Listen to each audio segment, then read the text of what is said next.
The Diaspora Advisory Committee may establish thematic working groups to identify professionals, youth engagement, faith-based actors. Other sectors will include health, education, investment, innovation, advocacy, and cultural affairs. That's our recommendation. But if you think it's a lot, again, you have to decide and tell us what you think would be appropriate for you.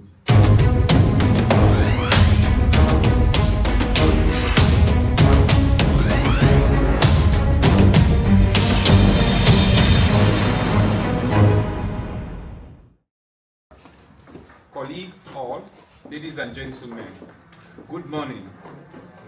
This program is called to order. We will commence this program with the first item on the agenda, which is prayer.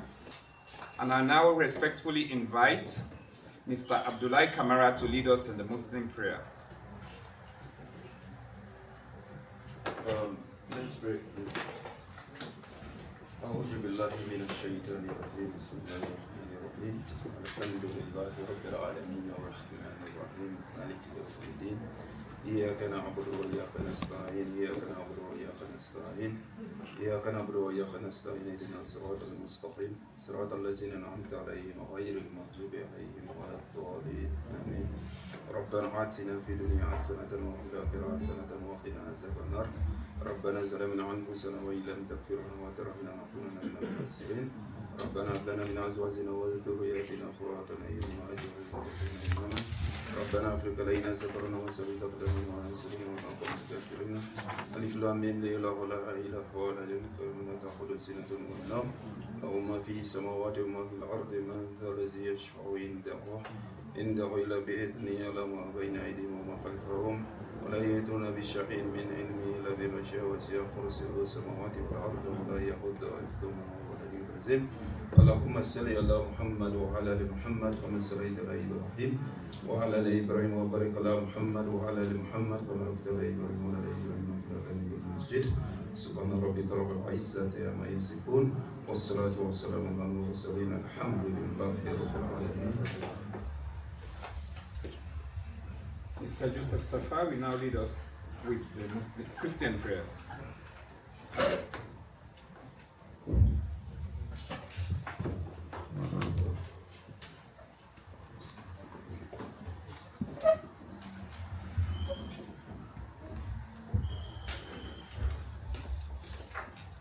Let us pray.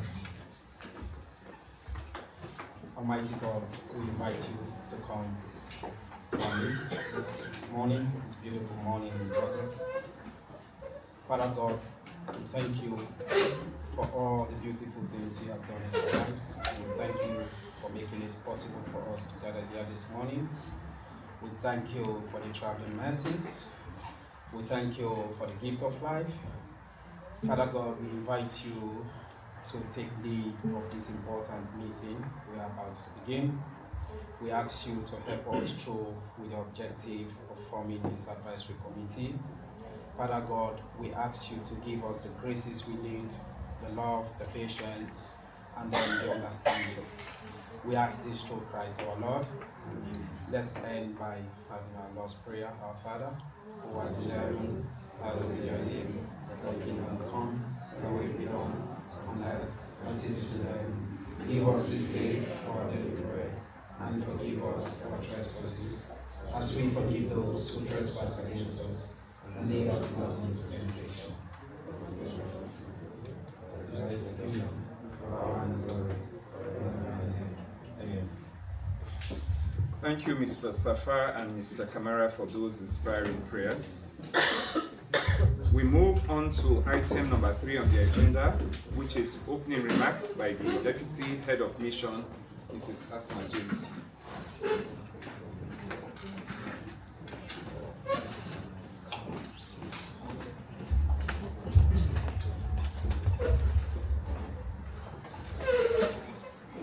Excellency, distinguished ladies and gentlemen, our brothers from Sierra Leone, good morning. It is with great honor and privilege that I welcome you all to this historic occasion, the inauguration of the Sierra Leone Diaspora Advisory Committee of the Republic of Sierra Leone here in Belgium.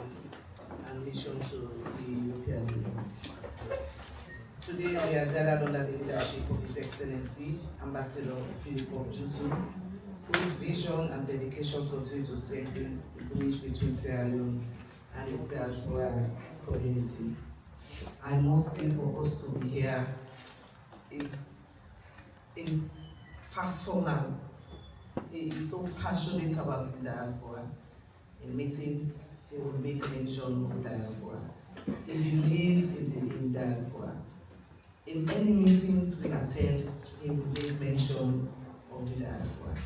I'm so happy that we are here, and our brothers and sisters are here fully to support his vision. I must say this is his personal project to bring the diaspora together, regardless of we all know.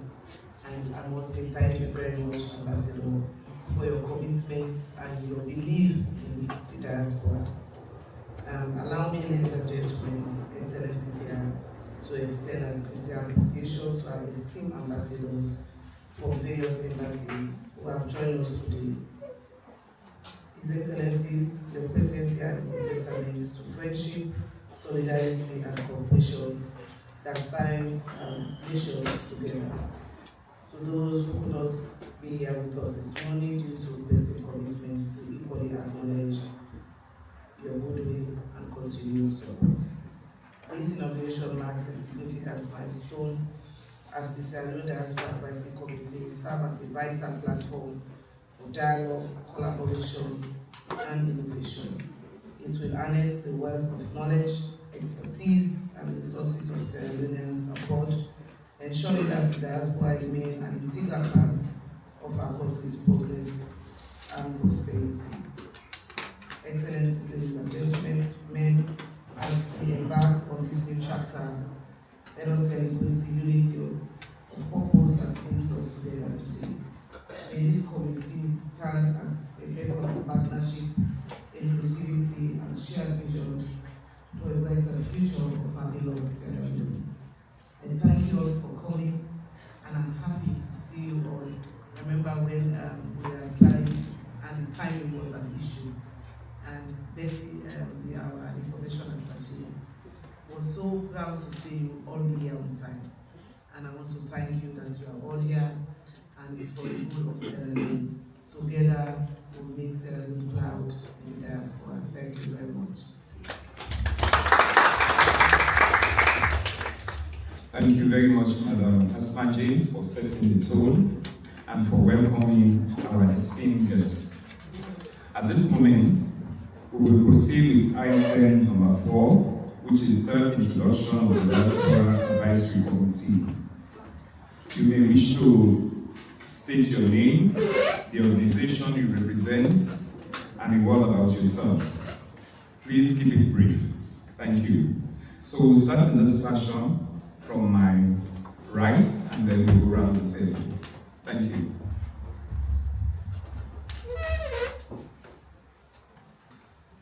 Good morning, ladies and gentlemen.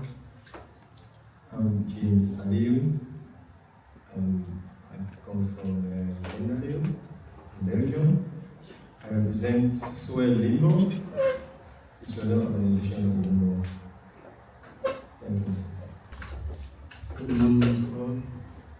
I'm Mustafa Kutel, the outgoing chairman and president of SSU Belgium, and I happen to be the chairman of the Limbo Swell Association.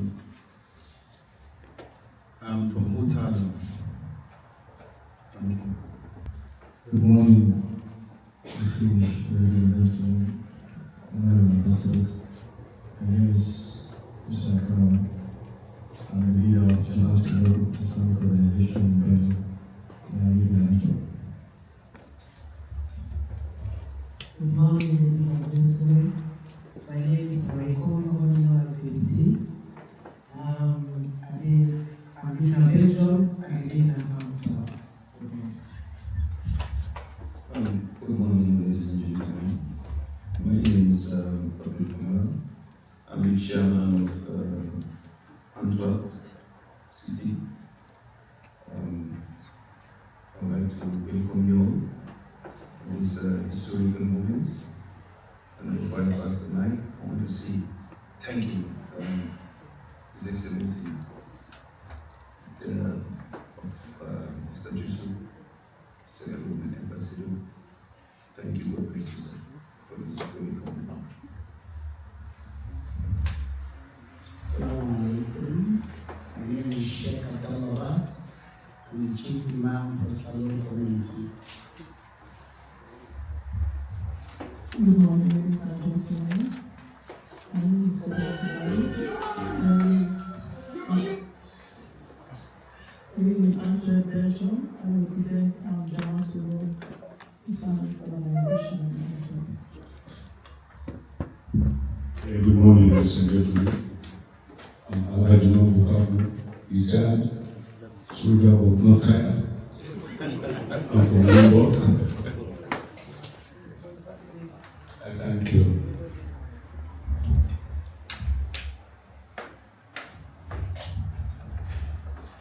Good morning, ladies and gentlemen. My name is Gloria Moses. I live in Turnouts.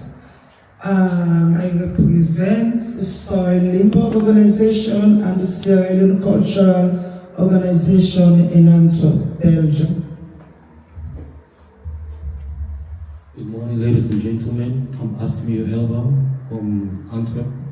I represent the Belgian Cultural Organization and I'm the chairman. Good morning, my name is Kadun. I'm from the Embassy of Ethiopia. I'm here accompanying my ambassador. Good morning, ladies and gentlemen. I am Mohamed Kamara, aka Legex, chairman for Team Charity SLP in Kent. Thank you. Good morning, ladies and gentlemen. My name is Anoki Ayaba, former president of SLPU Belgium and chief advisor to SLPU Kent Team Charity. Thank you. Good morning, ladies and gentlemen. My name is Martin Senesi. I'm from Kent. Thank you. Good morning, ladies and gentlemen. I'm Hassan Tarawani, the vice chairman of the Sierra Leoneans in Brussels. Good morning, ladies and gentlemen. My name is Matakes Kamanda. I'm from Liège, Belgium. I represent the Limbo. Good morning, ladies and gentlemen. My name is Aissatou Silantula. I live in Brussels. I'm representing the Sierra Leone organization in Brussels and the Belgium and Ladies in Action in Brussels. Good morning, ladies and gentlemen. My name is Bakar Kaloga. I'm from Greece. I'm representing the Sierra Leone community in Athens. Thank you. Good morning, ladies and gentlemen. Good morning, Mr. Distinguished my name is Elizabeth Abalani. I'm the former chairlady for Soil Limbo, and I'm also the deputy chairlady for the SAPP Netherlands chapter. Good morning, ladies and gentlemen. My name is Bola Davis, currently serving as the Chief Secretary of our great union, the Australian Central Union in the Netherlands.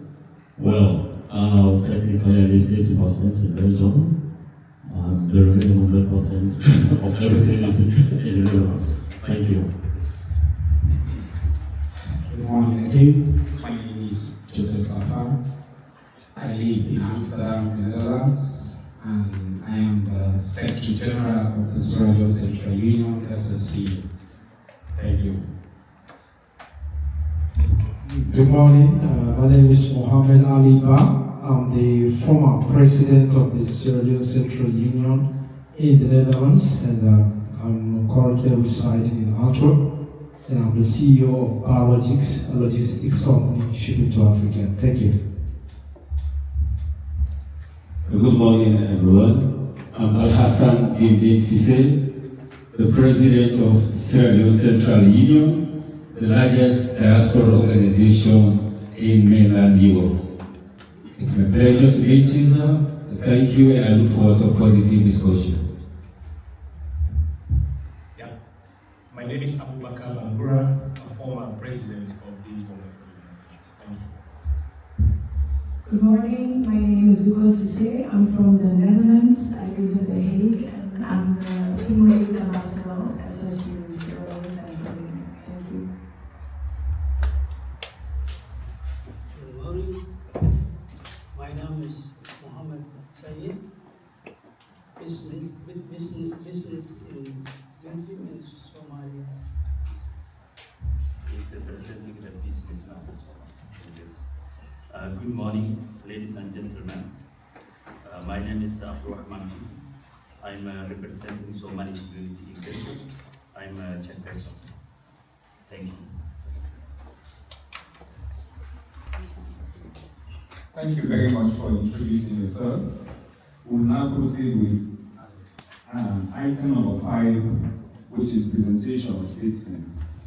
May I now graciously invite His Excellency Professor Itange Ndomo, the Ambassador of Kenya to the Kingdom of Belgium and the European Union, to deliver his statement. Professor, you have the floor.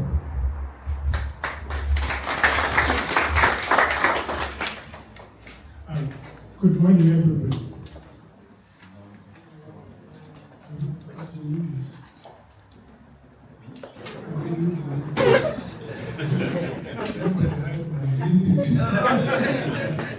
Good morning. Good morning. Thank you so much. I am happy.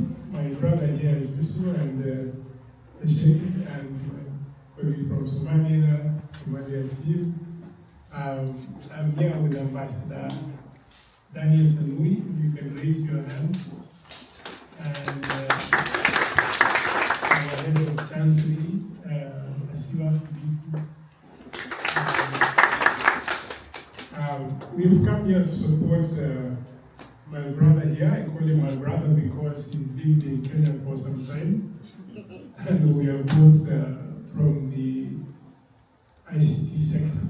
In broad terms, because he was working for Google, and I used to be policymaking for the ICT sector in Kenya. I am very delighted that we are meeting here as Diaspora at this time, because this is a very critical moment. But let me start with good news in the sense that last year, the Diaspora sent 92 billion in terms of remittances into Africa, 92 billion, meaning that you heavily supported our continent. And if you compare with aid, aid was 12.7 billion, meaning that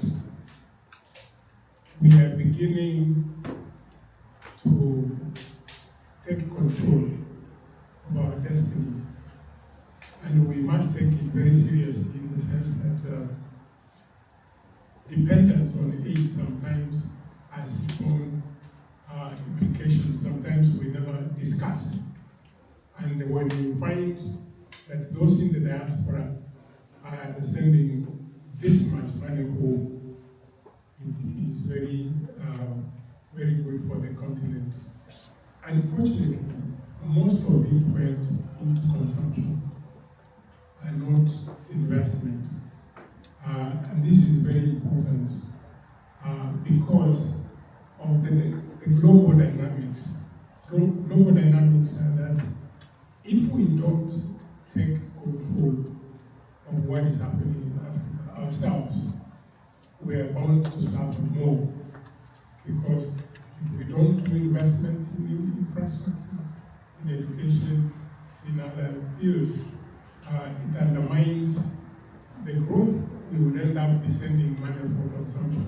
So we have a role to see that there is much more investment in Africa, and the amount of money we send, some of it goes to investment. I say this because God has blessed Africa with a lot of resources, but we're not exploiting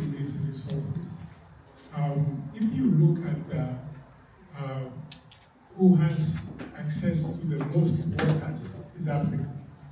Meaning there is a lot of resources in that water, fish. Vietnam, a small country of 100 million people, exported more than 6 billion worth of fish. The entire continent of Africa exported not even a billion, way less from Africa. The GDP of Sierra Leone is about 8 billion, meaning that Vietnam could actually pay everybody in Sierra Leone and they don't work.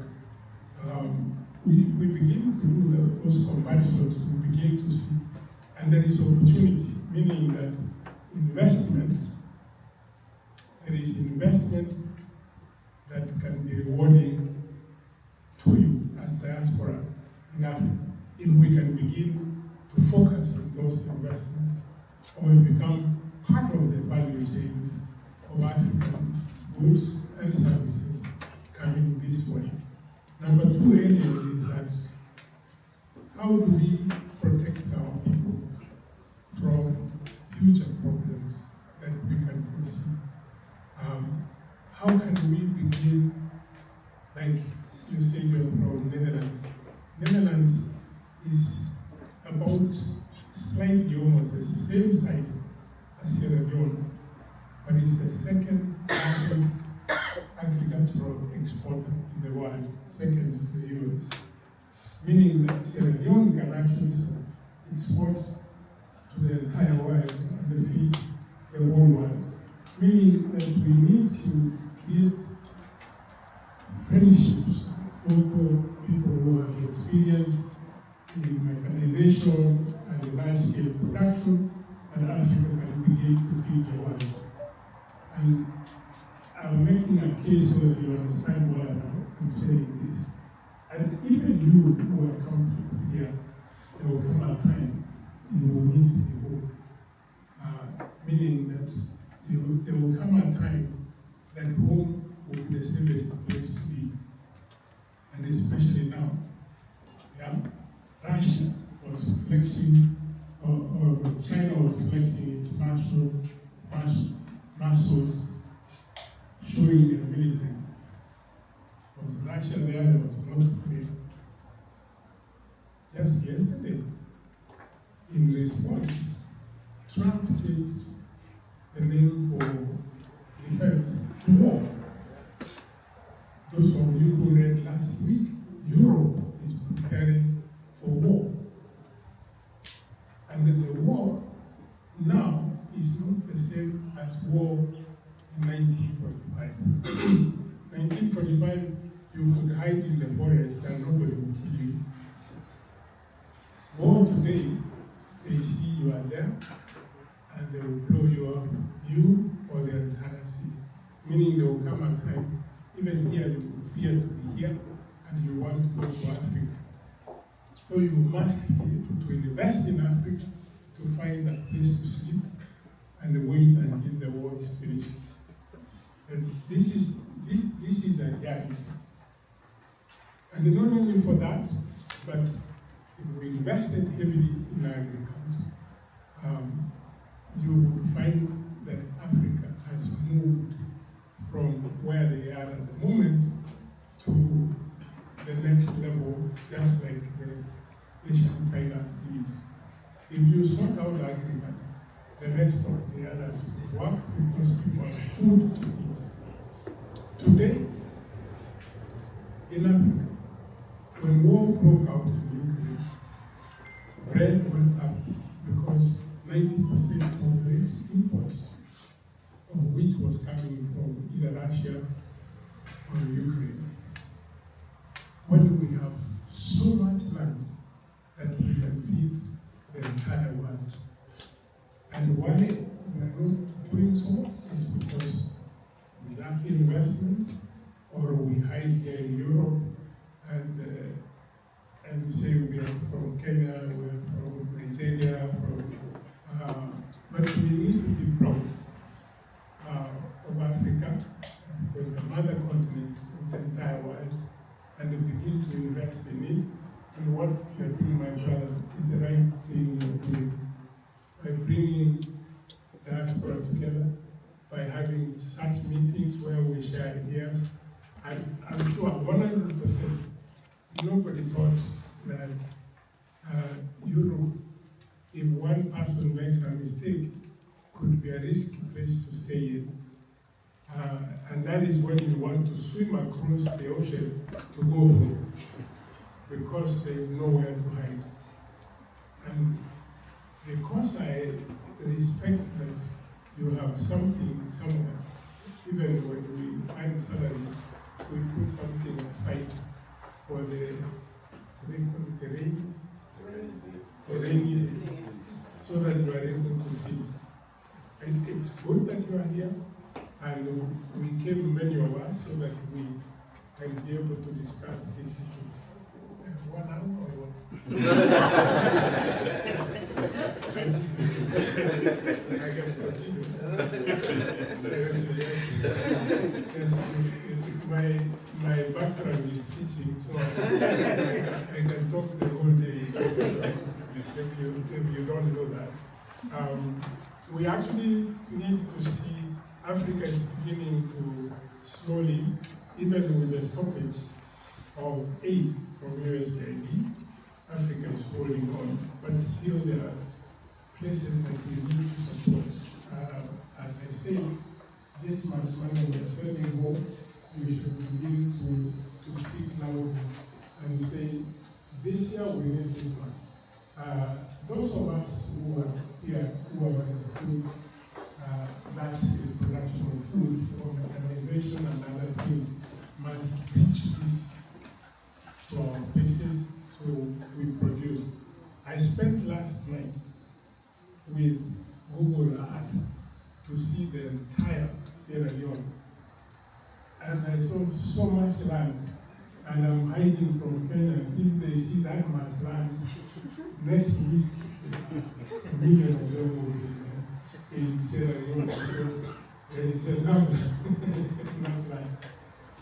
And before we leave, I think we need my brother to share also with respect to industrialization. Ethiopia has done very well. It's the fastest growing economy in the world. And they are using local resources. They are using, how many of you knew that most cows are in Ethiopia, Sudan? How many of you knew? Most cows, yeah? And we could export the skin and import shoes. They said, no, we will get our skin and make shoes. Now they are exporting shoes to the US and to other parts of the world. Minerals, which are abundant in Sierra Leone, and this is our weakness. 1.5 billion estimated exports, but only 16 million was recorded. I don't want to say why. I think everybody knows why. So this was recorded, but the numbers are very high.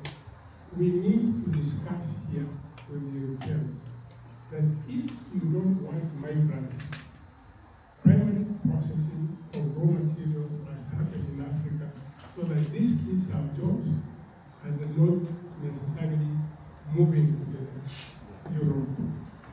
This started with some discussion we have next week. Ambassador will be there to tell the Europeans this is where you made the mistakes.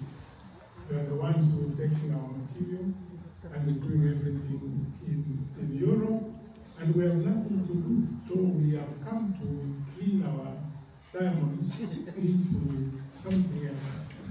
So we actually must begin to assertively discuss that. Then Africa must be assertive with respect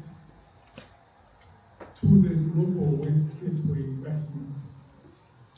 Because we did not participate in the project, they decided that this is where the roads will be. We know where the roads need to be. Africa is spread across the Sahel, And that's how Timbuktu was the center.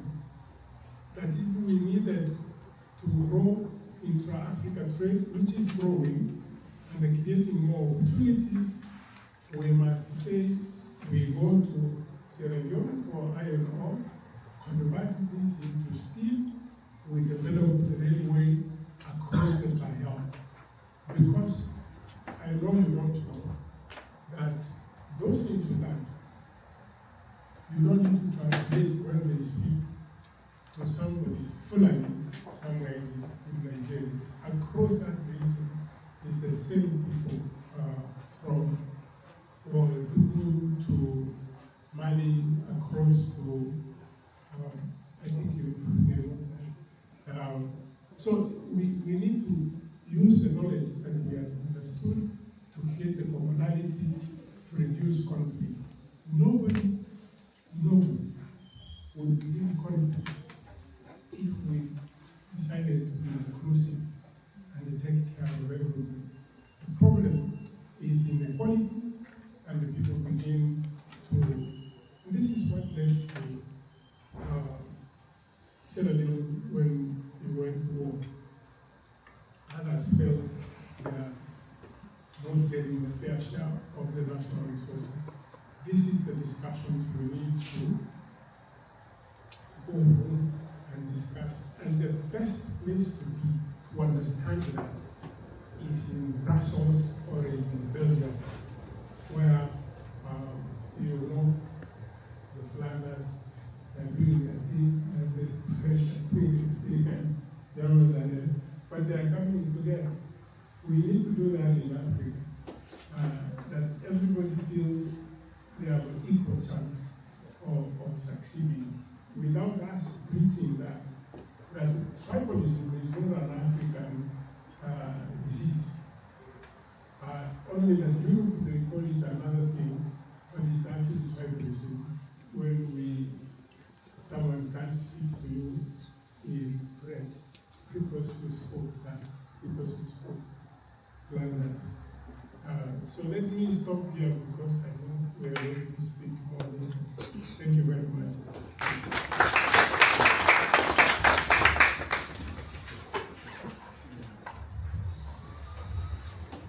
Thank you, Professor, for your exceptional insights. They were very informative. Another round of applause, please, for the professor. Next, I have the honor to respectfully invite the Deputy Ambassador of the Federal Republic of Somalia to the European Union to make his statement, please. You have the floor, sir.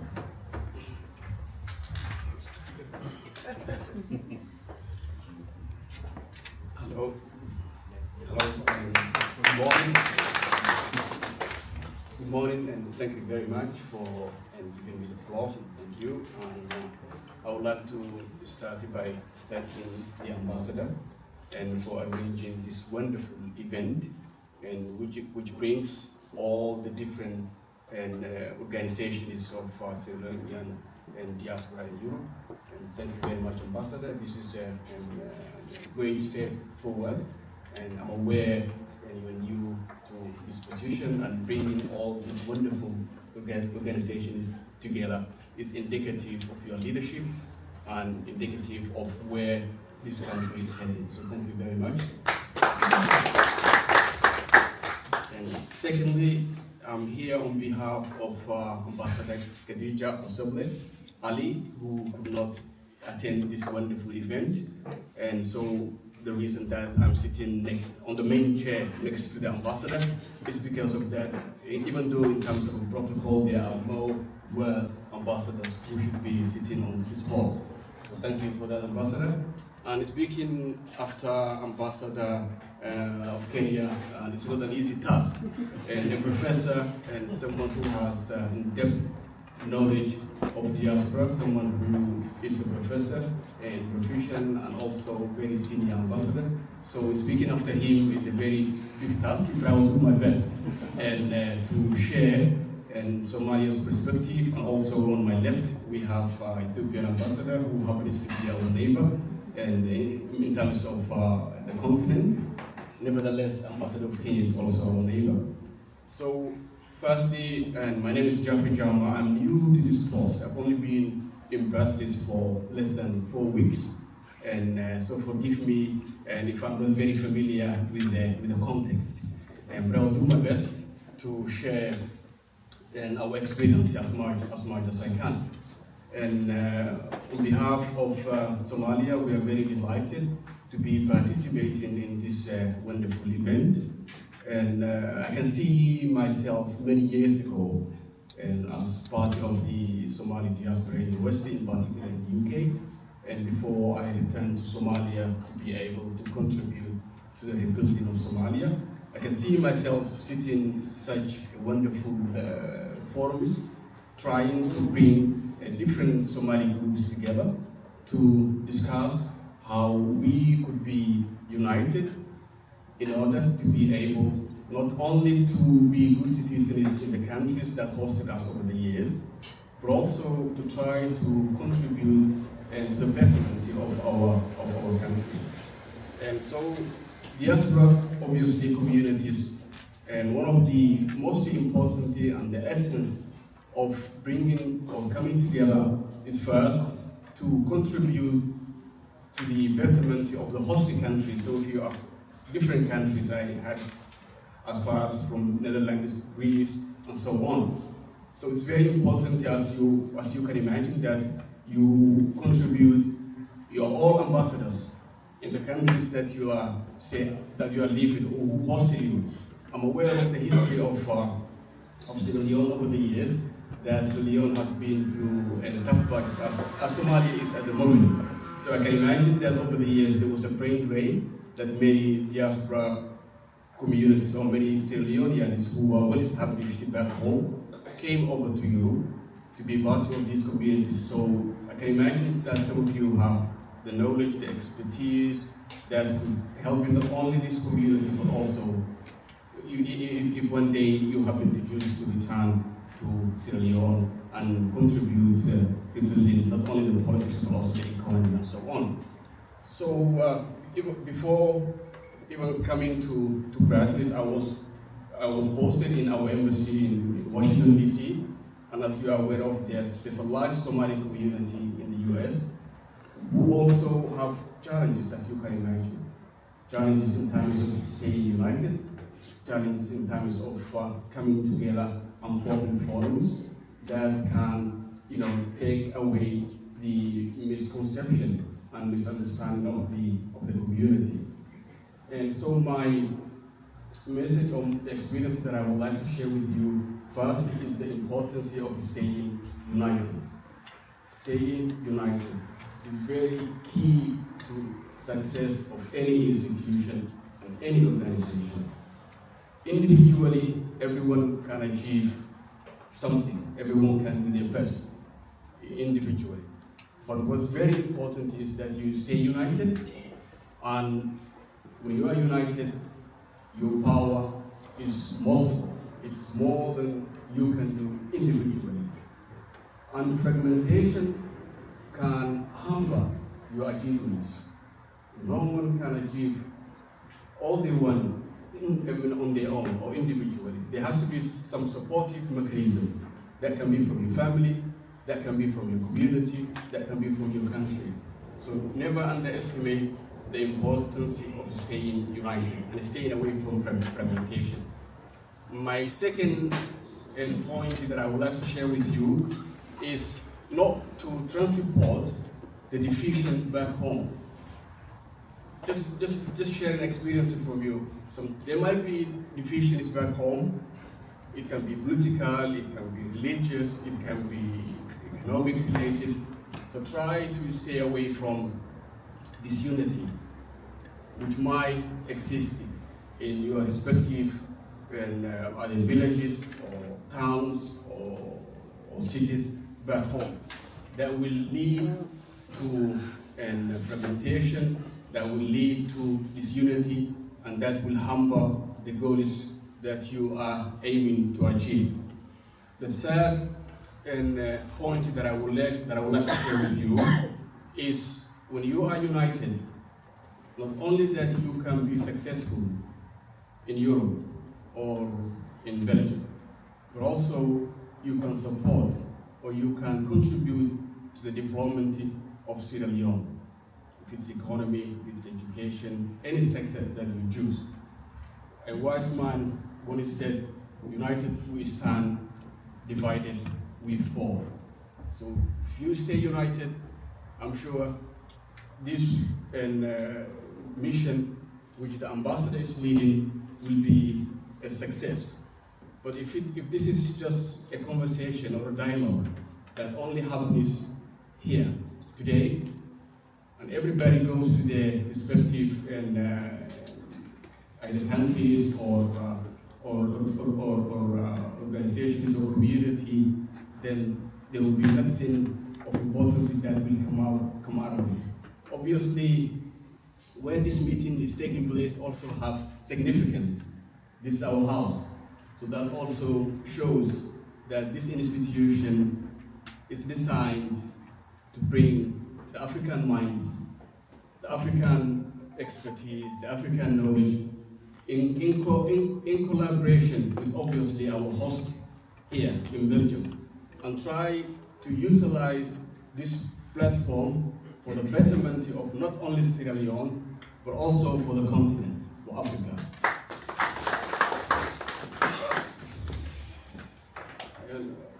So I left, the professor has given us a good lesson of how, from the bigger perspective, that we can contribute to Africa.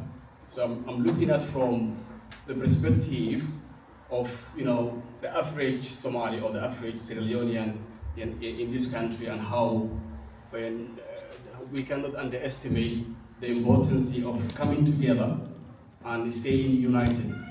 And hopefully, this will be a platform that we also learn from the ambassador to utilize it and use it for other communities of African heritage. We can use for the Somali context, hopefully, the Ethiopian context, the Kenyan context, and other African community that are established in this part of the world.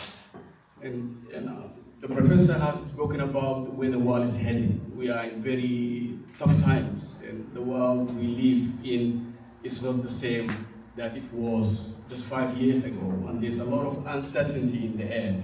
There's a lot of unknown and in the air, and if we stay united and if we stay focused, hopefully we will be part of the solution, not part of the problem.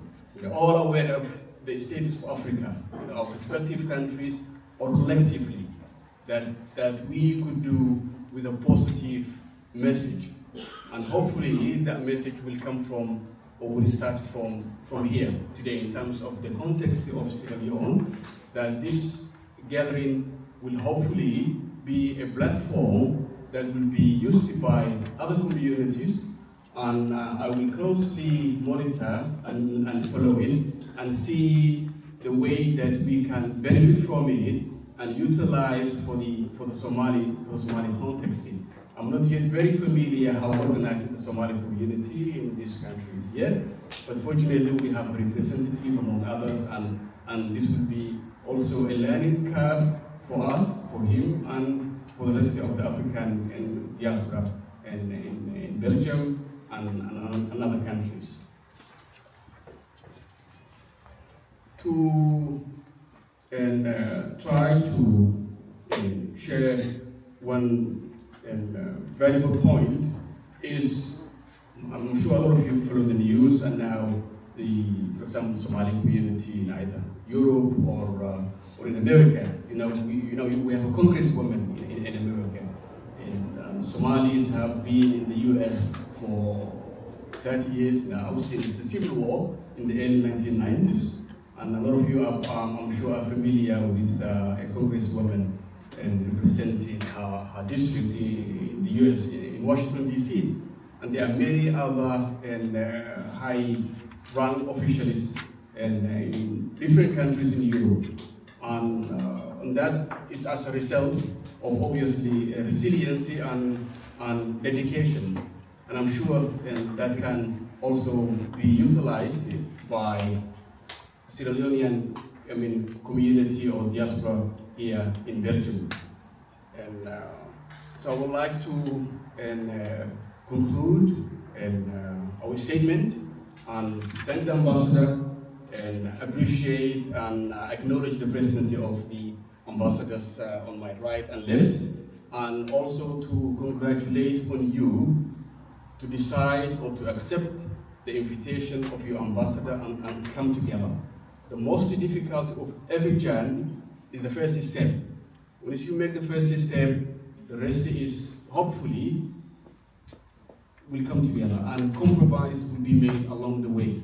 What you need is to put your differences aside, to put whatever issues that you have here in Belgium, in Netherlands, in Greece, or wherever else you live, whatever issues you have back home, put it aside and think about today. What can you do today to have a better tomorrow and a better future?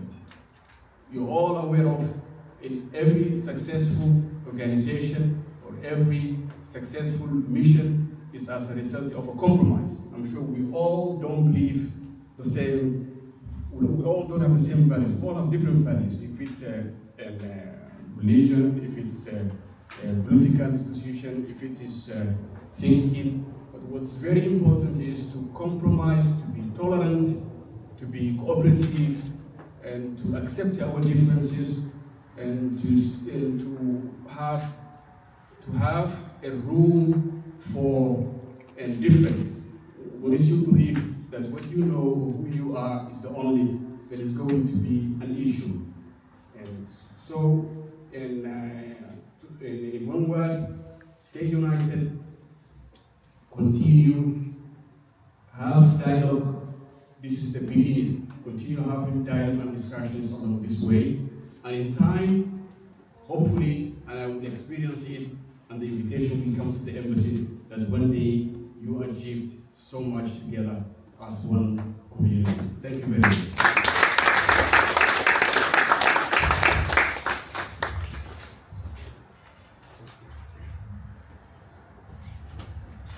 Thank you, Ambassador, for that insightful, can I call it message? You really started with unity and you ended up with unity. It shows that when we are united, we are stronger. If you can see that it was deliberate that the embassy decided to invite Kenya, Somalia, Ethiopia, because we realize that these countries, they have a very strong diaspora group, and we want to emulate them. You know, not that we are not doing much, but we want to actually measure up and even maybe surpass them. So that's the essence of really trying to do this, because when you learn from somebody, you just don't stay where you are.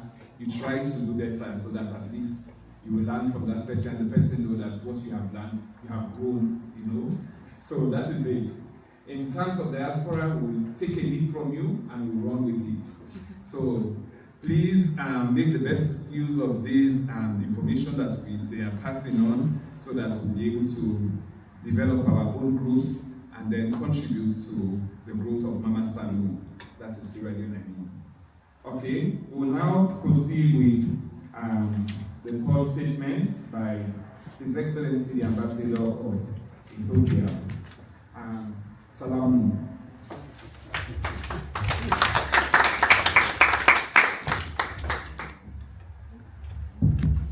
Thank you so much, Your Excellency, my brother, Ambassador Bob Juso, Excellency, Professor Ambassador Leone, my brother, Jafar Kama,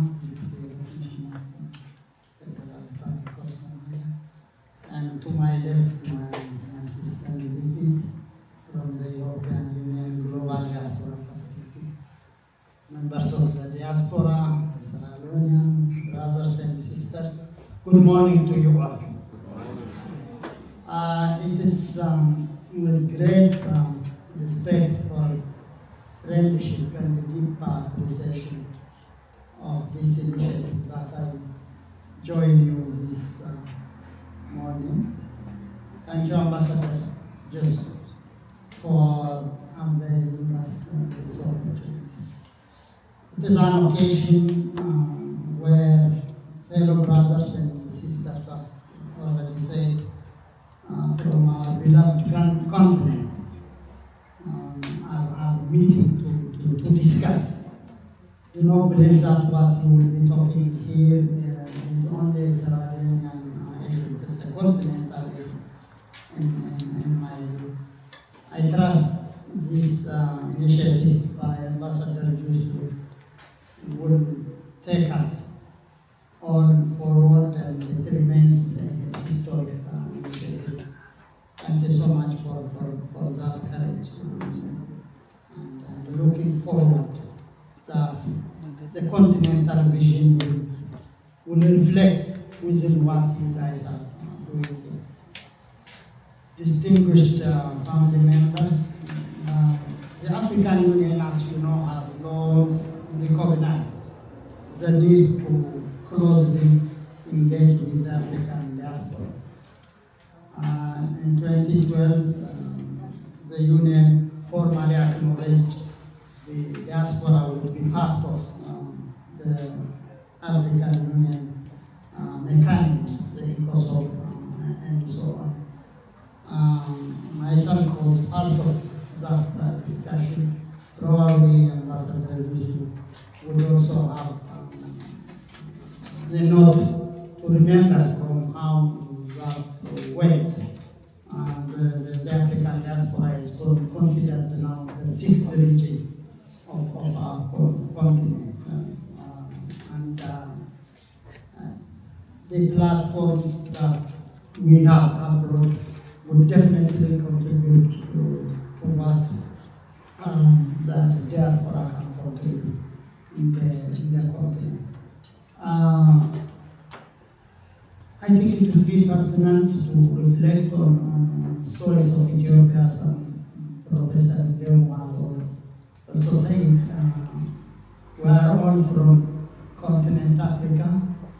Lucy and Salam, the oldest humanoid fossils, are now in Prague, Czechia, to tell our brothers and sisters in Europe that we are one and from one root. But we have to also accept the contemporary reality. The continent is hosting us, hosting our diaspora, and we are grateful. Humanity is like that. One time it is to one region, the other time it is to the other part of the world. Regarding the modern time diaspora history, I am very much inspired by your talk about unity. You remember the 1896 victory of Adolf.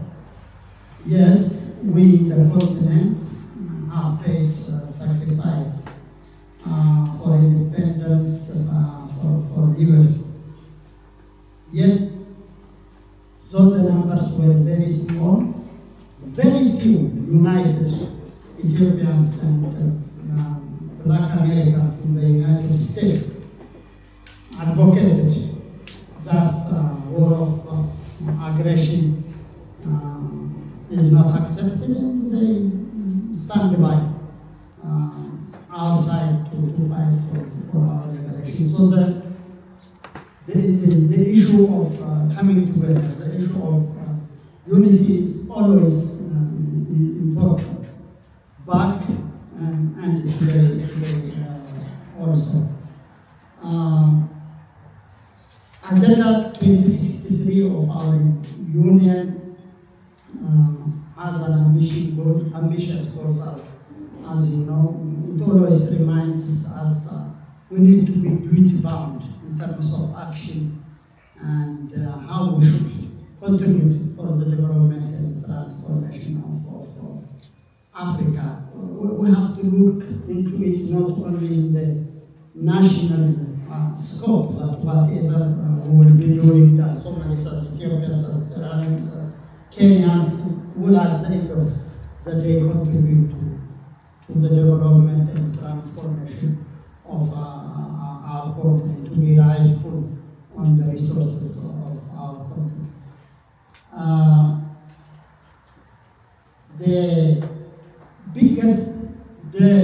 diaspora outflow from Ethiopia happened, during the time of that military regime that came to power in Ethiopia in 1974.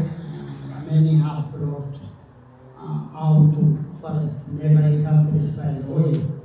The diaspora lives for usually in our reality. It can't be different for others also. Kenya, fundamentally, the Sudan, Djibouti, and Somalia, from there to the place of the settlement. The largest number, as you know, are in the United States, Canada, here in Europe, Australia, New Zealand, and probably, by all accounts, the biggest number next to the United States today is in Africa, within our continent, Southern Africa, Kenya, and all over the continent. We have quite a big number of our diaspora. The second biggest exodus I can call it was when the military regime collapsed. As you know, it was a time of transition all over the world with the end of the Cold War and so on. And the change at the time has been so radical that the armed forces and the civilian personnel in the government were targeted. So a lot has traveled abroad or went to seek refuge. All this combined currently about 3 million and more Ethiopians live in the global diaspora community. Ethiopians, as you know, are quite diverse in terms of political attitudes. One, I think, is because of the background of politics that pushed many of our citizens abroad, and the other is the type of government modalities that we've adopted without having the adequate infrastructure, the legal, the civil society, and so on. But there is one important thing which brings us together. At the time of difficulty, we are always together, always. And there are some peculiar examples, like we call it, for instance, at the time of difficulty, everybody helps each other. And there is also a culture of fundraising, we call it local. And we help each other, and we definitely understand the importance of coming together and helping each other.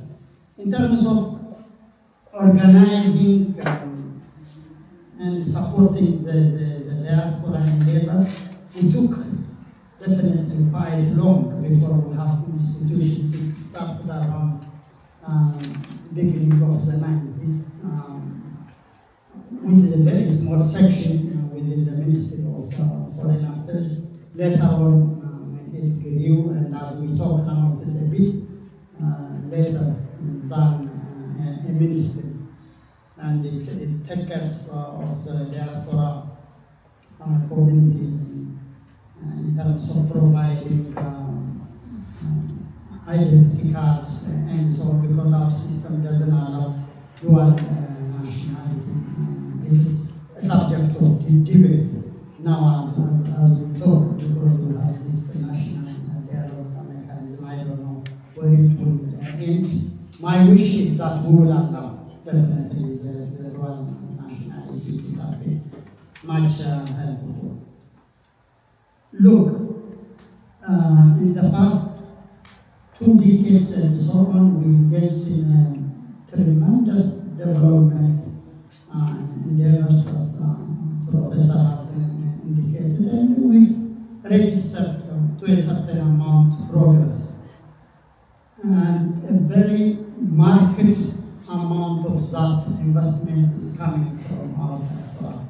if you pass by Addis Ababa and look down to the mushrooming buildings, majority of them are from the diaspora, particularly from US and Australia, and so as well as significant number from Europe. So do not underestimate your contributions to your national economies and in terms of transforming your societies. But that comes when you are organizing yourselves and also learning the culture of saving and so on. To also get the premium values of your cultures. For instance, Ethiopians everywhere in the world, we have a variety of national cuisines, as you know. Many of them involved in restaurants, and logistics, and so on. This is a very good lesson to learn. When we built the big dam, now it will be inaugurated in few days. We believe it will transform the power supply in the Horn of Africa, in Eastern Africa. It is a very big integrated project.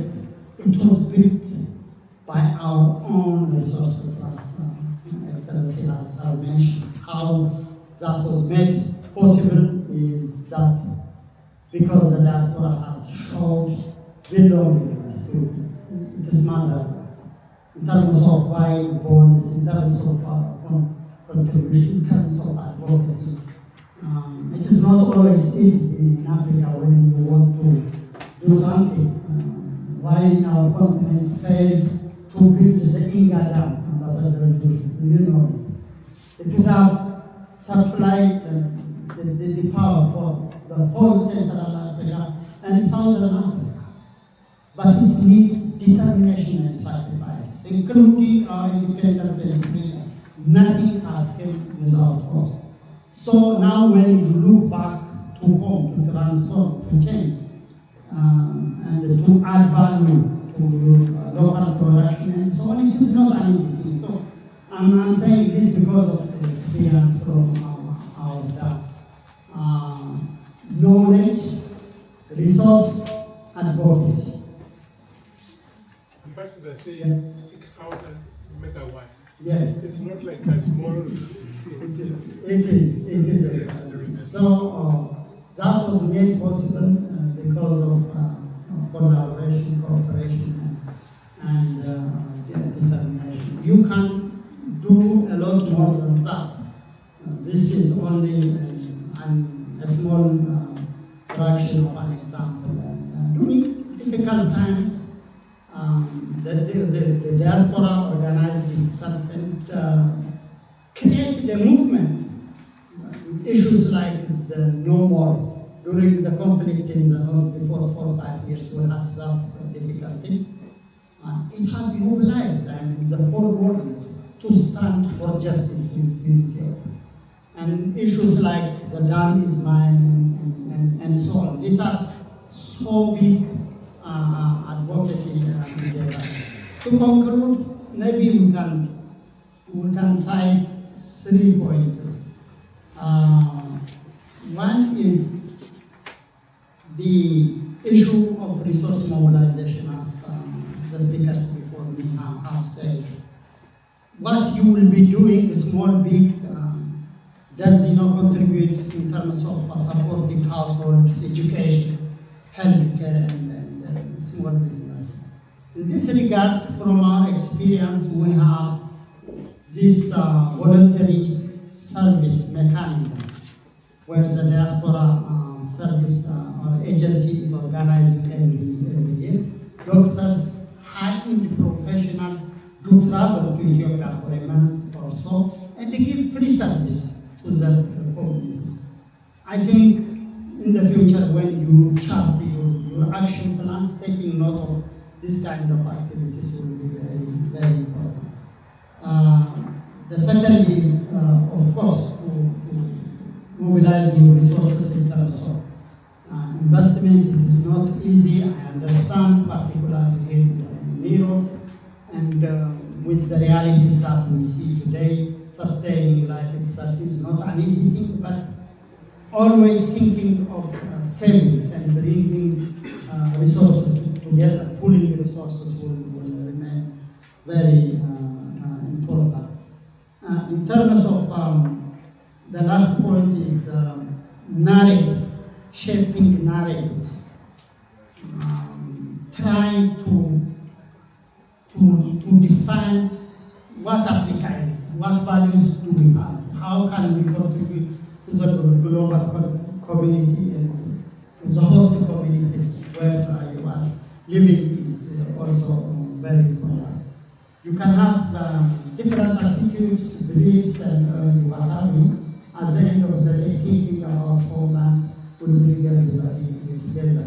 In that regard, we in Ethiopia are so divided, as I'm telling you, but when it comes to Ethiopia and other land, everybody will forget the local feuds and we stand together. This is how we prevail, and this has to work for the whole ground, for the whole Africa. This doesn't mean an allegation to any of our brothers globally here in Europe or in the East. We have to do our assignment. We have to be very organized, aim an objective and meet it. You might not agree necessarily with the policy objectives that your ambassador is standing for, but you have to agree that Sierra Leone is your common home and work for that together. I'm so happy and humbled that this initiative is taken. 4 or 5 years from today, I'm sure many missions in Brussels will follow suit. Thank you so much.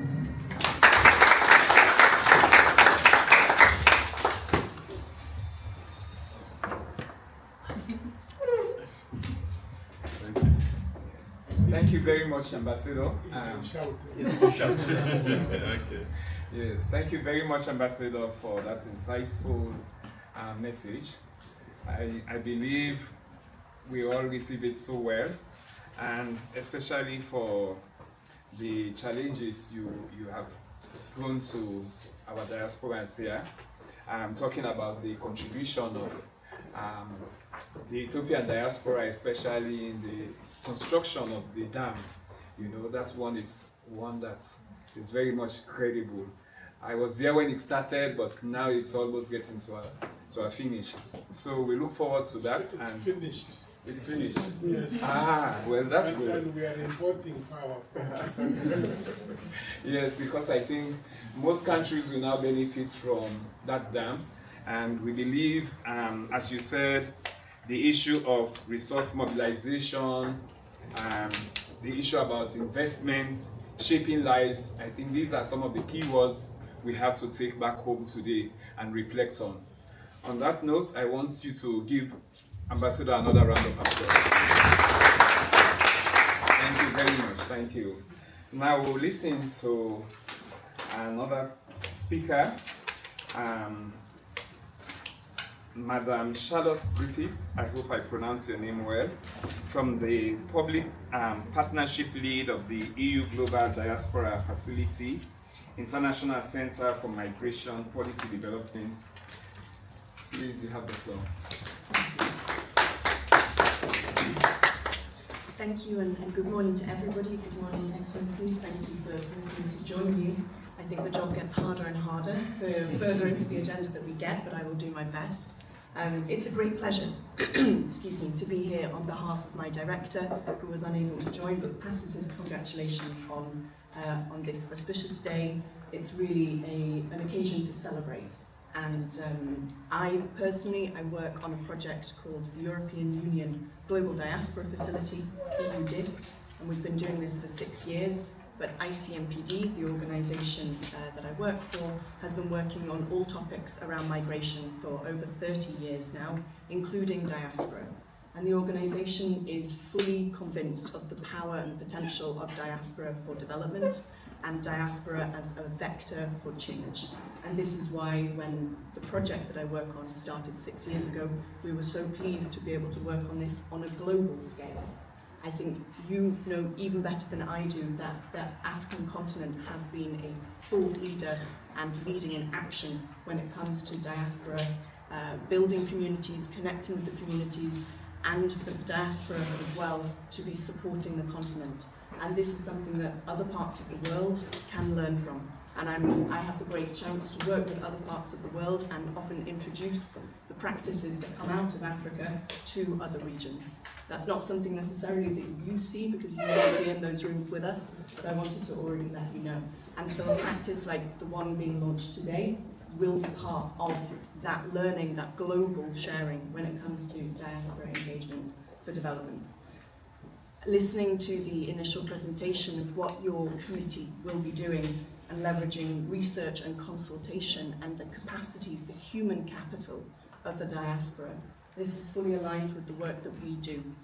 And I'm very proud and excited to see how the committee that you are setting up today will move forward. Institutionalizing diaspora engagement is a huge step in any country's journey when it comes to diaspora engagement. Again, countries from the African continent are leaders in this in comparison to other regions of the world, and I'm delighted to see this from Ambassador Jusu in the context of the Benelux region, and it's a practice I think that will hopefully be expanded beyond the Benelux region and will have great potential for Sierra Leone and its neighbours. The fact that today we are joined by other countries is a testament to that commitment from Sierra Leone.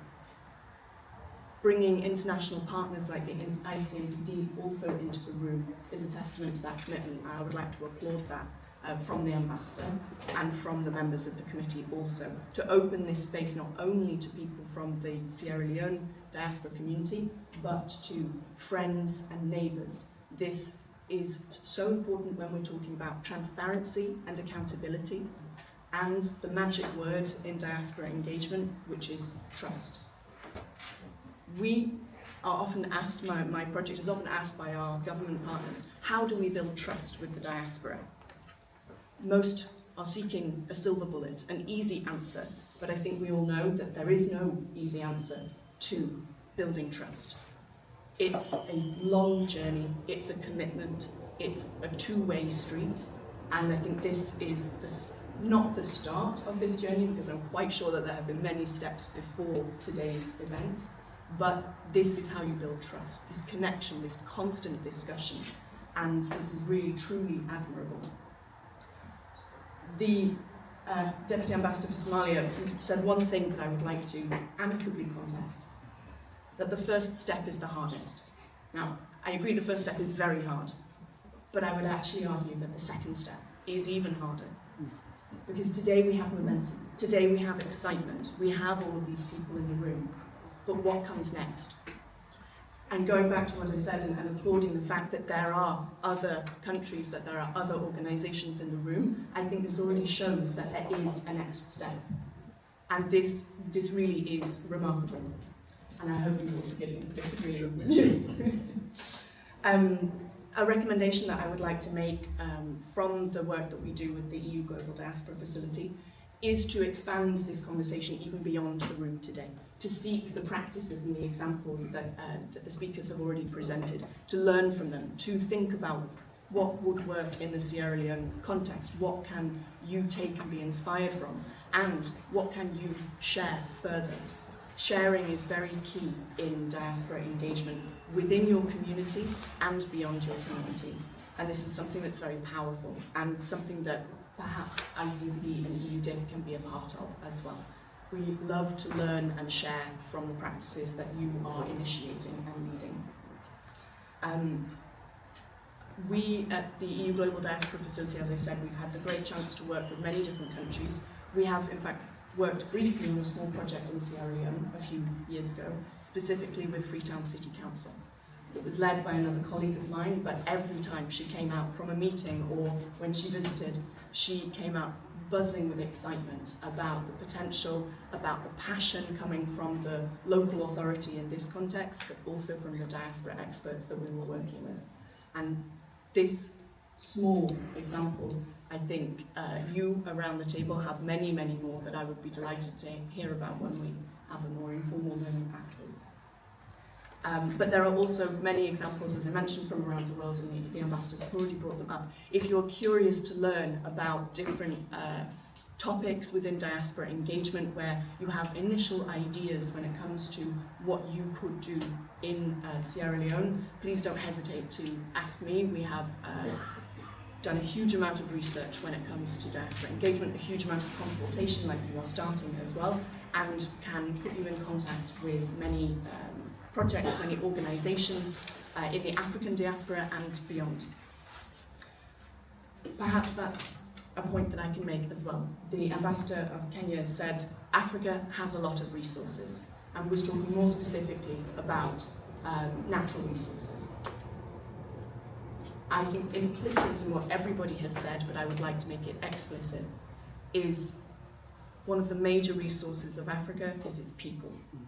The people in the continent and the people outside the continent, you in the diaspora. Personally, I have not a connection with Africa. Every time I meet African diaspora, I am welcomed with open arms, and I am so grateful to participate in this sort of event. And I have had the honour to meet Ambassador Jusu over the last 8 years working in diaspora engagement, so I think he can confirm my passion for supporting African diaspora, and I speak on behalf of ICMPD as well.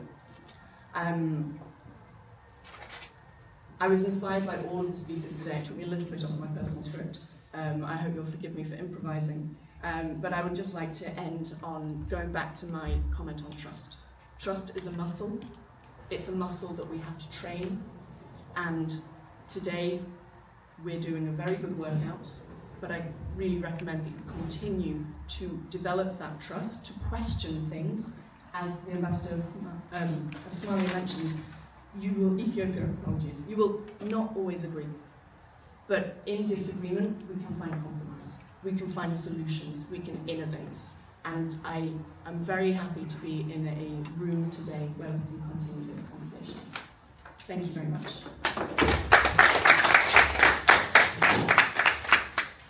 Yes, thank you very much, Ms. Griffiths, for sharing the expertise. I believe the message has been well received, and I believe we'll learn to trust each other and try for people to trust us, because it's a two-way street.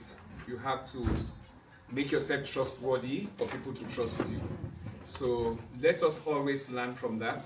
And her door is open. If there is any questions or any research you want to find out about, especially for Sierra Leone to push Mama Salone forward, you can always contact her. She'll be willing to share her expertise with you. Thank you very much. Let's give her another round of applause. Just the Sierra Leoneans only.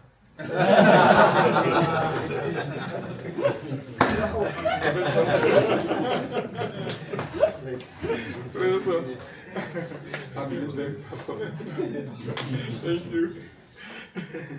Okay, we'll continue with the next speaker, our brother from Somalia, Mr.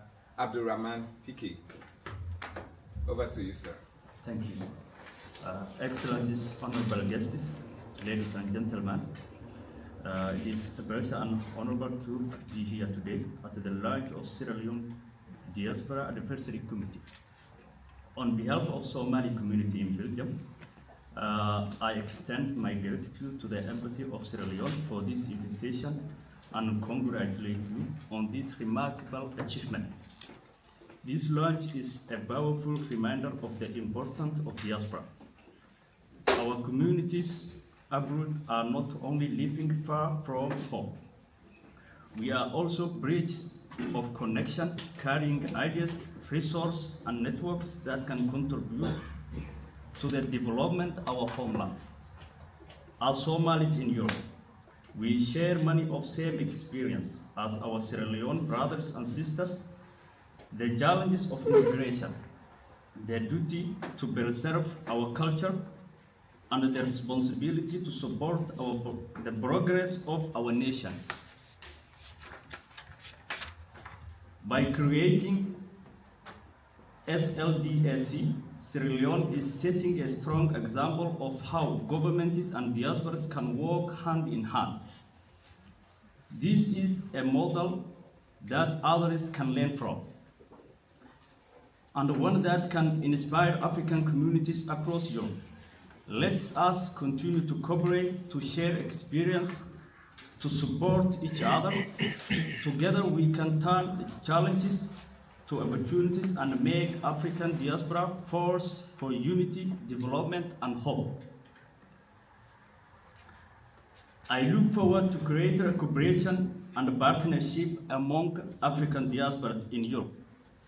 Our unity is our strength, and our collaboration is the key to progress. Long life for Africa, long life for Somalia.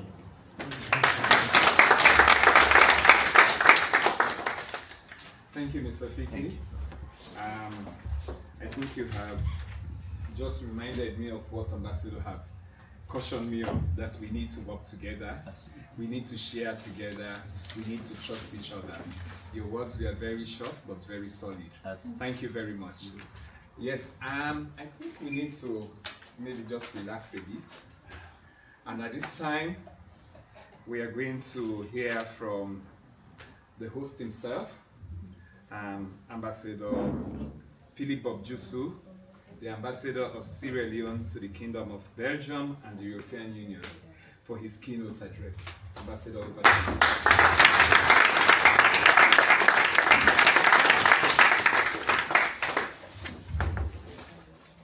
you. Good afternoon, Your Excellencies.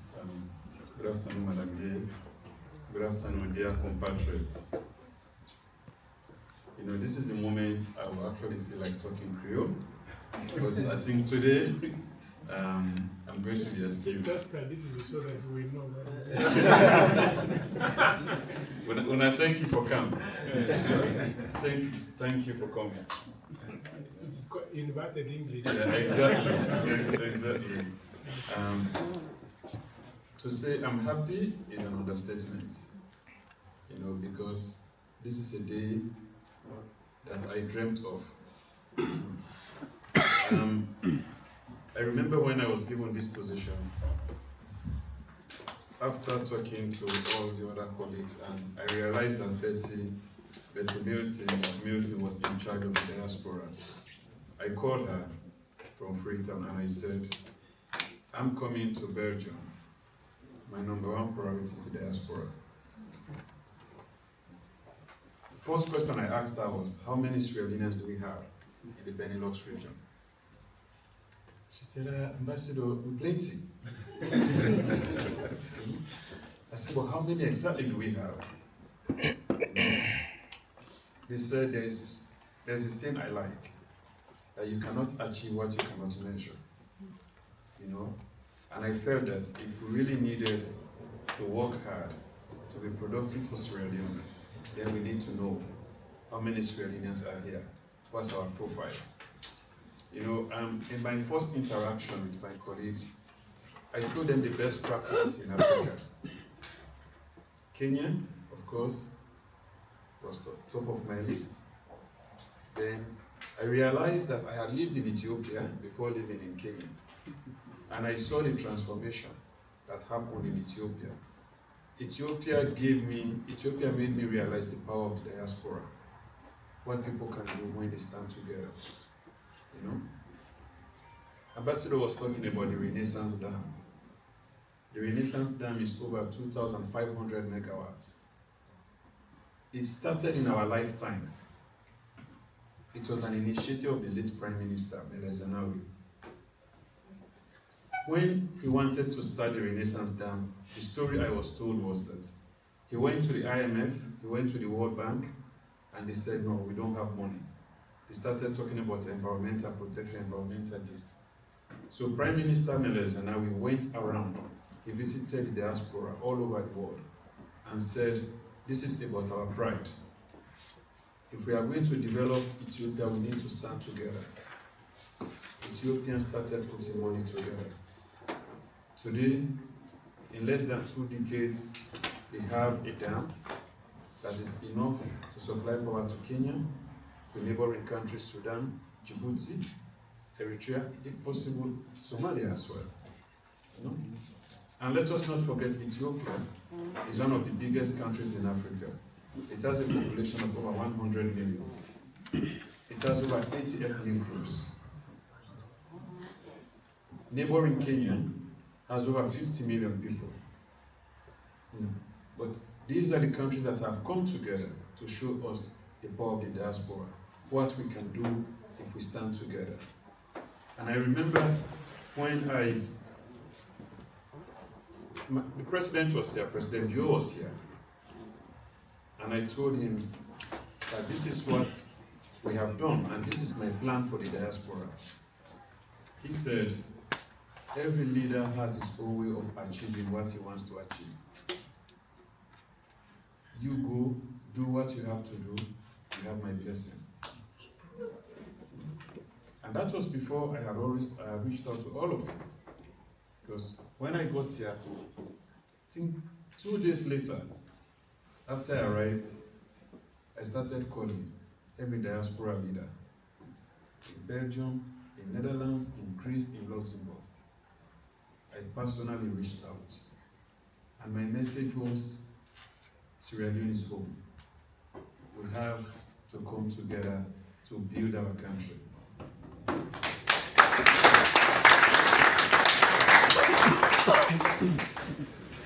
The thing I always talk about is, and in my engagement with Ambassador Bitange, Ambassador Eshete, we talked, how are we going to work together as Africans?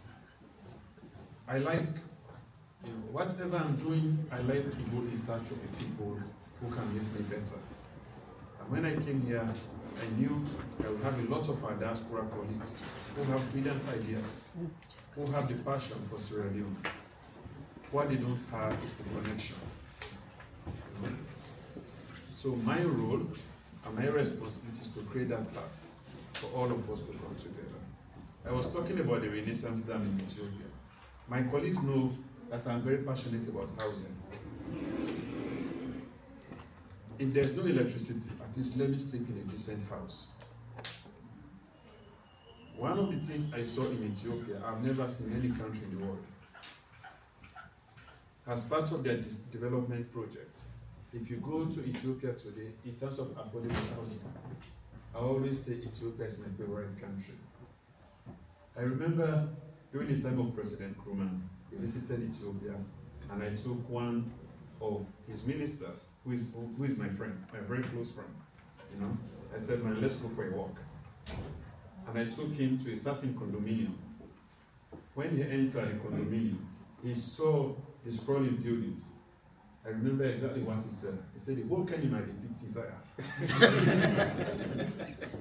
Kenima is our third largest city in Sierra Leone. We went to a certain condominium, and my friend said, the whole of Kenima can fit into this area. That is the power. If we stand together, I can talk about Kenya, I can talk about Rwanda, I can talk about Angola. There is so much we can do. When Ambassador Bitange was talking about Sierra Leone, and I remember when we went to his office and I told him, sir, Sierra Leone has over 100,000 hectares of arable land. Over 100,000 hectares of arable land. As we are speaking today, we have an opportunity to invest in over 90,000 of those arable land, hectares of arable land in Sierra Leone. We have a lot. And Ambassador Bitange was telling me, I think very soon we have to start going back to Africa to seek safety from Europe, because we don't know what is going to happen tomorrow. So So we need decent housing, we need power, we need good health care. But this is something nobody can do alone. There's a saying that I like.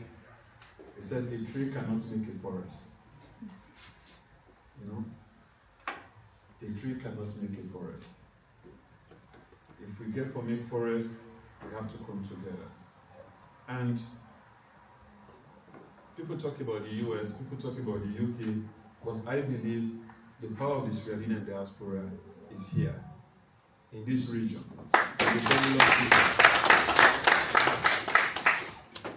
You guys are the movers, you guys are the shakers. You know? And when I talk to everyone here, the passion is of it. And the question I keep asking myself every day, you know, and I like to tell people, I had a life before I became an ambassador. I'm going to have a life after an ambassador. But what will be my legacy? Will I just want to be an ambassador for the sake of being an ambassador? You know, if we are going to bed tonight, what would we want to be our legacy for Sierra Leone? You know? There are people here, our colleagues in the diaspora, who don't want to go to Sierra Leone because they think that we have challenges of healthcare, we have challenges of housing. But for me, I see those challenges as opportunities. If we are going to come together and say, let's construct 2,000-3,000 units of affordable housing, we are going to change the entire story of Sierra Leone. We can change the entire story of Sierra Leone. Ethiopia built 2,500 plus megawatts of power, electricity, hydro dam. In Sierra Leone, we have been constructing the Bumuna Dam since even before most of us were born. Some of us were born. I think what we still is like 100 megawatts. Now we are trying to expand it to 200 plus megawatts. My grandfather is dead, my grandmother is dead, you know, my father is dead. And we have still not finished constructing the Bumuna Dam. But with the power of the diaspora, Ethiopia was able to achieve the unimaginable. I know all of you here in this room, I've interacted with all of you. You know, I believe that if we come together, we stand together, we have what it takes to transform Sierra Leone.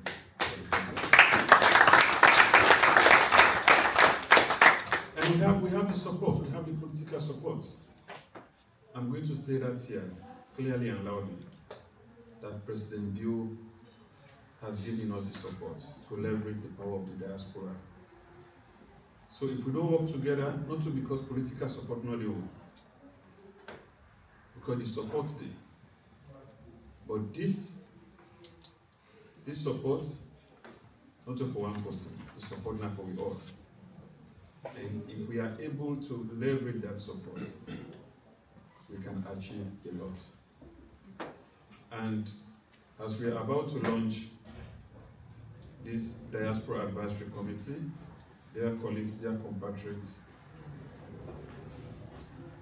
the question we have to be thinking of is, what are we going to contribute to make a meaningful change in Sierra Leone? What is going to be our legacy? Let's think of Sierra Leone. When I'm thinking of Sierra Leone, I don't think of myself. I think of the next generation. How are we going to make an impact, for the next generation? And it is only you, here in this room, the diaspora, we have the power to transform, to change the socio-economic dynamics of Sierra Leone. This is our dream, this is our goal, For me, I believe in hope. Your Excellencies, they say as an African, hope is the last thing you take to the grave. I'm hopeful that with all of us together, we can have a meaningful, transformative agenda that can contribute to the political aspirations of Sierra Leone.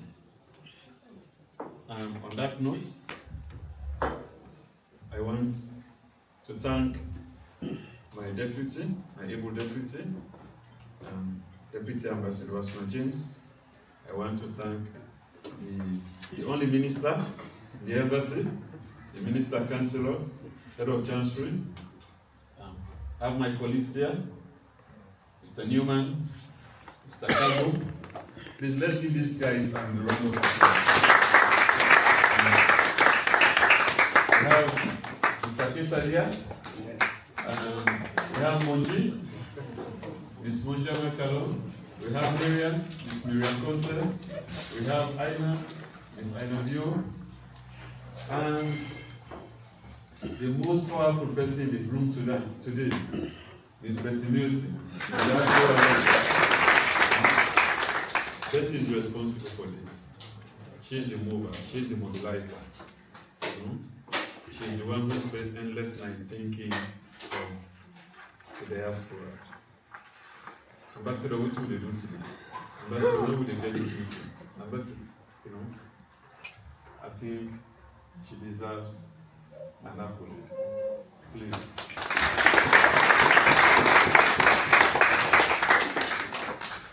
And, oh, sorry, Regina, you are here.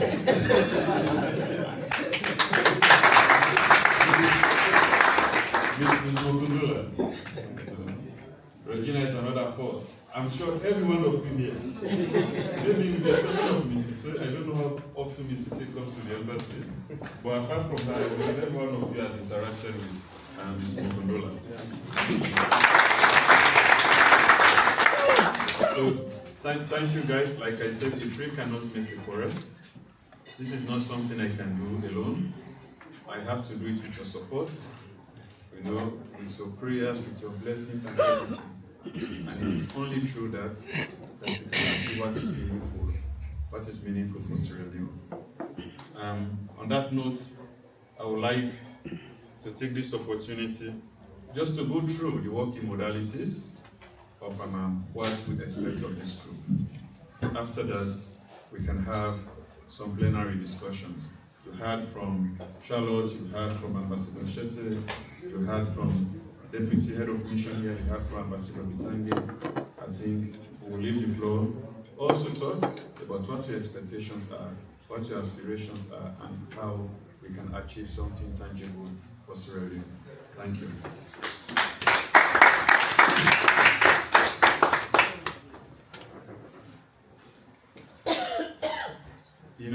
I actually thought we were going to, I left, okay, for those of you who don't, this used to be I used to work here.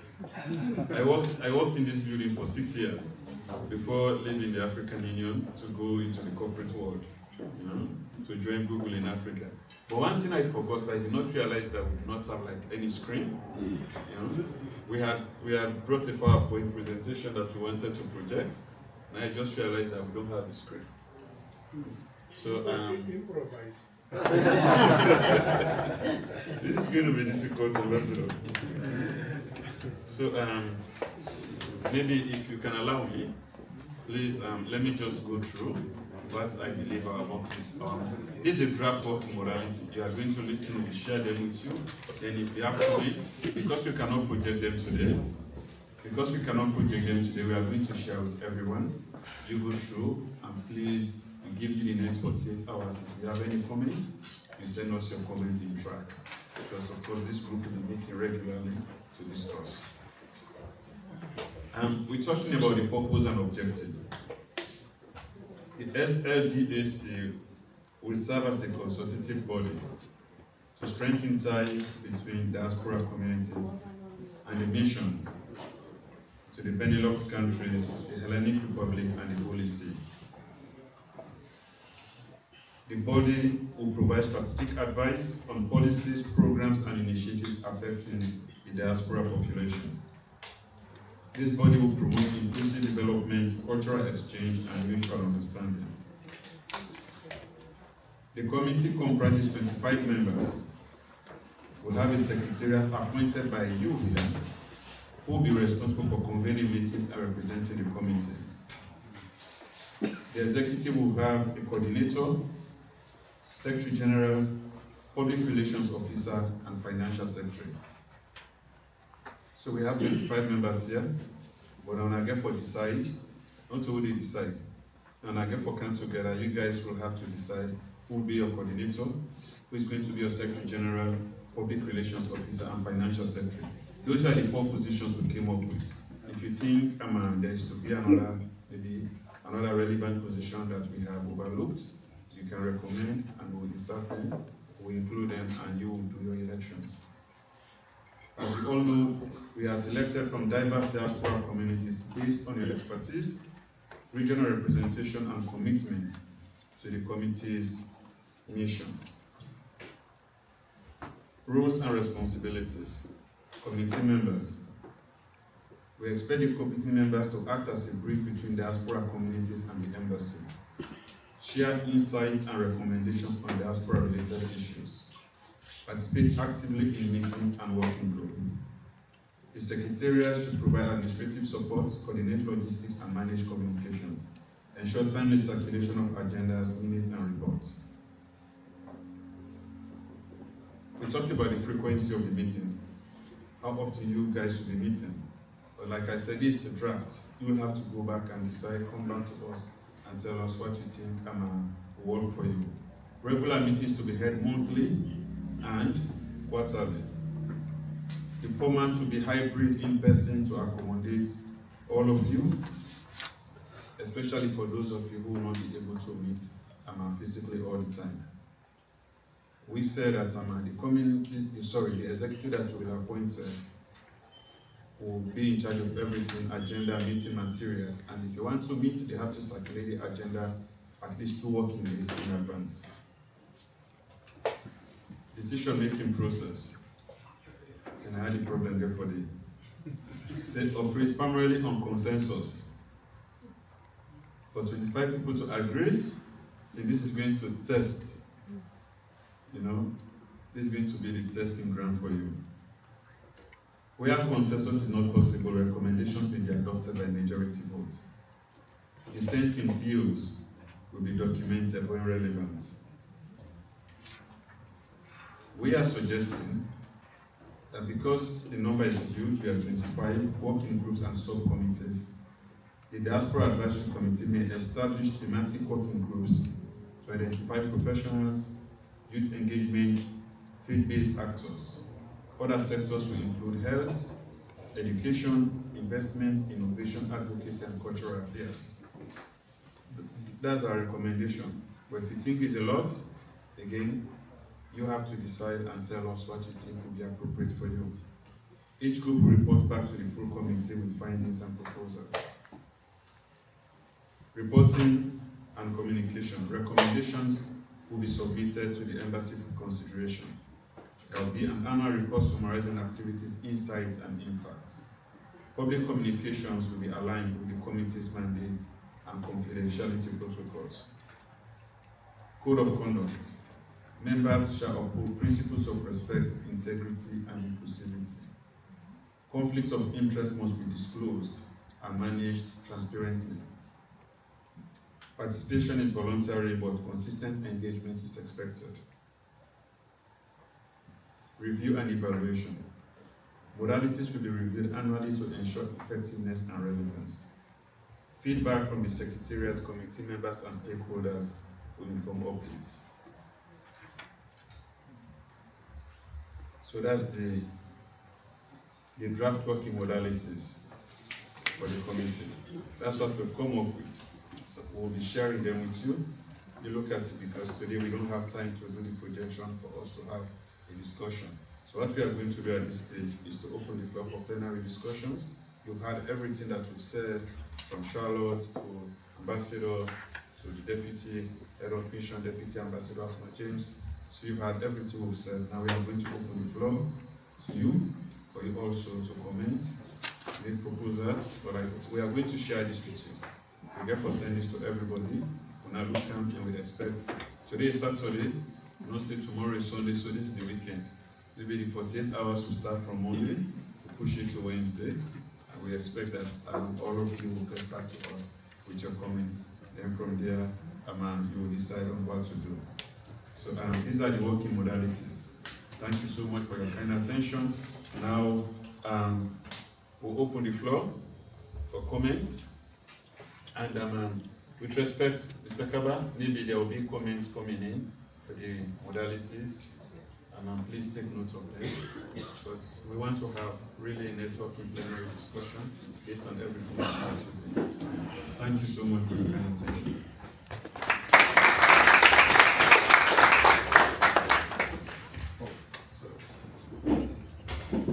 You have your committee platform. You can share your email address, email addresses here.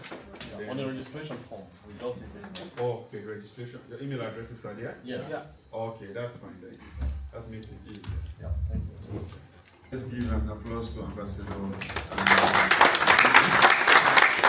For your comments, I think they are all very much timely, but you should realize that this is just the launch of this program.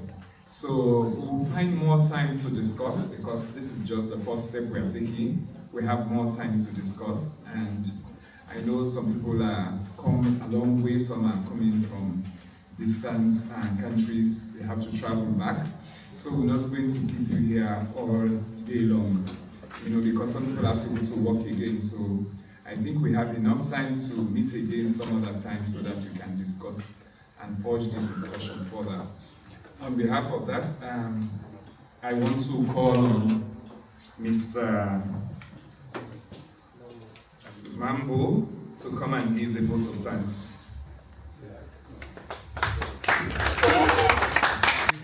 Dear esteemed Ambassador, distinguished guests, incredible ladies and gentlemen, on behalf of the silent diaspora community, I wish to express our heartfelt gratitude for everyone who has joined us today for this historic inauguration.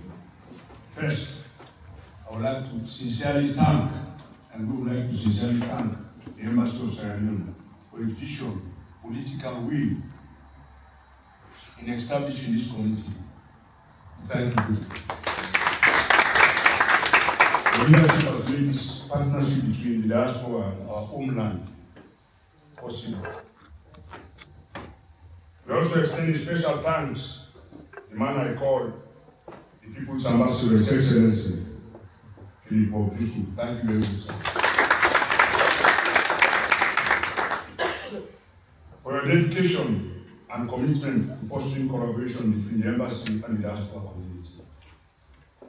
To our diaspora community members, your presence here today demonstrates your commitment, unity, and readiness to contribute meaningfully to the development of Sierra Leone. Finally, to all our distinguished guests and friends, your support encourages us to move forward and determination as we close this ceremony. Ladies and gentlemen, let us reaffirm our shared mission to make this ladder a living bridge connecting networking and resources across continents for progress of Mama Sierra Leone. Once again, thank you all for your presence, support, and commitment.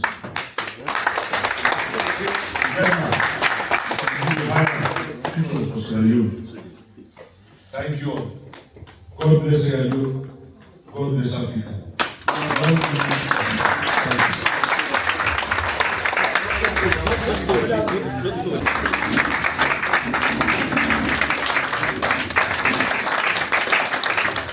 And ourselves, a clap for the guests, then we can share the experience and the ambassador. Alright, so I think we'll go snap,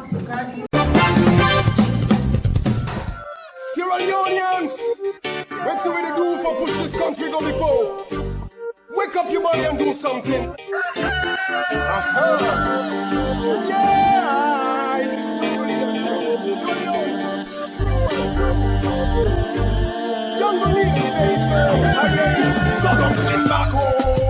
This na the program Do Don't CLIN with BABASHEQ. Back home, if I'm with them. The same old system and the same problem. So wait till we for do, oh, we never did. Wait for make this problem, yeah, so when.